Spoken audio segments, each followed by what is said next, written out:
ದಿನ ಕಳೆದು ಹೋಗ್ತಿದೆ. ದಿನಕ್ಕೆ 24 ಗಂಟೆ ಬದಲು ಸ್ವಲ್ಪ ಜಾಸ್ತಿ ಇರಬಾರ್ದಾ ಎನ್ನುವವರಿಗೆ ಸಿಹಿ ಸುದ್ದಿಯೊಂದು ಕಾದಿದೆ. ಹೌದು, ಇನ್ನು ಮುಂದೆ ದಿನಕ್ಕೆ 24 ಗಂಟೆ ಬದಲು 25 ಗಂಟೆ ಆಗಲಿದೆಯಂತೆ. ಭೂಮಿಯ ಉಪಗ್ರಹವಾಗಿರುವ ಚಂದ್ರನು ನಿಧಾನವಾಗಿ ಭೂಮಿಯಿಂದ ದೂರ ಸರಿಯುತ್ತಿರುವುದರಿಂದ ಇಂತಹದೊಂದು ಬದಲಾವಣೆಯಾಗಲಿದೆಯಂತೆ.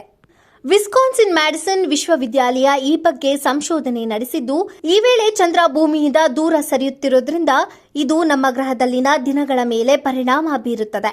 ಚಂದ್ರನ ಜರುಗುವಿಕೆಯು ಹೊಸದೇನಲ್ಲ. ಇದು ಹಲವು ದಶಕಗಳಿಂದಲೂ ನಡೆದುಕೊಂಡು ಬಂದಿದೆ.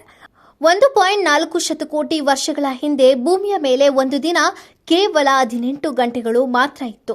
ಈಗ ವರ್ಷಕ್ಕೆ ಸರಿಸುಮಾರು 3.8 ಸೆಂಟಿಮೀಟರ್ಗಳಷ್ಟು ಅಂತರದಲ್ಲಿ ಚಂದ್ರ ಭೂಮಿಯಿಂದ ಹಿಂದೆ ಸರಿಯುತ್ತಿದೆ. ಅಂತಿಮವಾಗಿ ಇದು